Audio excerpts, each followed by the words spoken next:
Let's discuss with the Republican Congressman Rich McCormick of Georgia. He sits on the House Armed Services and Foreign Affairs Committee. He's a Marine veteran who served in Afghanistan. Congressman, thanks for joining us. You have lost friends in combat. What's your reaction to the news that 6 U.S. service members were killed in this refueling crash? Have you been briefed at all on what might have happened? I haven't. It sounds like a near midair, or actually a midair, that caused this. This is not unusual. The first person I ever knew that died was in a training incident with 2 aircraft flying in close proximity. I've never been on a Marine Expeditionary Unit where I didn't lose somebody on that, and that was just during peacetime.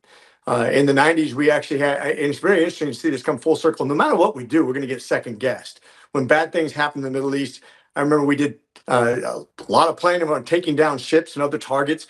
And I heard that one of those might have been Osama bin Laden. We could have headed off 9/11, but we'll never know now, will we? This is all a cat and mouse game that we have to play to the best of our ability. And the plans we lay right now could make huge differences into the future. The president today, in an interview released today, said he's going to feel it in his bones, know in his bones when it's time to end the war. Today, 3 officials told CNN that the Pentagon is deploying a Marine expeditionary unit to the Middle East. Obviously, you know what that is, a rapid response unit, about 2,500 Marines and sailors. You've said this is a limited war. Does that concern you at all? It doesn't. I've been deployed in the Persian Gulf a couple times when Osama bin Laden massed his troops on the border of Kuwait. I've been all over the world on Marine Expeditionary Units, and we are a force in readiness to do what we need to do. Rarely do we go ashore. Matter of fact, I can't remember the last time a Marine Expeditionary Unit actually went inshore in force. An entire Marine Corps battalion reinforced. We have a lot of power to pack. We can actually deliver all kinds of ordnance. But I doubt we're going to do boots on the ground. That's just my feeling. Of course, that could change in a moment's notice if we have an opportunity to take down a target or do something very strategically important. But I don't think we're going to be invading Iran anytime soon. Fox just asked President Trump whether he thinks it's time for the Iranian people to take back their country. Take a listen. Well, I really think that's a big hurdle to climb for people that don't have weapons. I think it's a very big hurdle. So that it'll happen, but it probably will be maybe not immediately. Who's going to do that? They literally have people in the streets with machine guns, machine gunning people down if they want to protest. Right after Ayatollah Ali Khamenei was killed on day 1 of the war, February 28th, 2 weeks from tomorrow, President Trump posted, quote, "This is the single greatest chance for the Iranian people to take back their country." Kind of contradictory messages, do you think? How do you square that?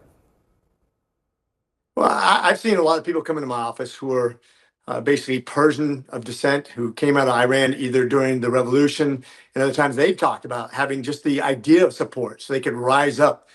But I agree, it's very difficult. When I was in Afghanistan, we used to always wonder, why do people flip-flop all the time? Why can't they just pick a side and go with what's right?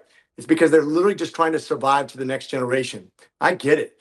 We don't live in a place that's like that. I mean, literally, you pick the wrong side, you rise up, your entire family could be decimated. You could be eliminated from history. So I get it.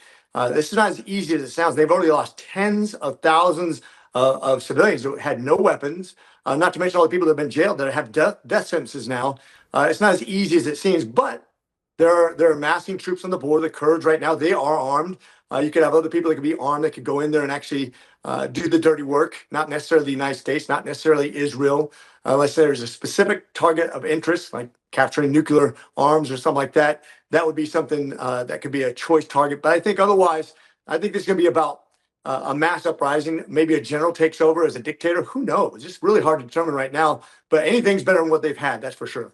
What are you hearing from your constituents in Georgia? Are they focused mainly on the rising gas prices? What's been their response to this war? Well, it depends. We actually have a large Persian community here that very much likes what's happening. But if you're talking about the average citizen, they just want to know that they're safe. They want to know that Iran's not going to come over here and attack us through proxies, that they're not worried about lone wolves or secret cells. They're also worried about gas prices, of course, because that's going to drive inflation. But I think this is going to be very temporary. I think when you see the oil reserves, it shows you why we should have never released our own reserves back in the Biden administration. Quite frankly, I said that during that time. You never release it just to control oil prices unless it's truly a national emergency, not just because it's going up. That's why you have to have control of your own destiny. You have to make sure that you have your own supplies, your own refineries, that you don't limit yourself in the future. That's always been strategically important. I've said this for many administrations now.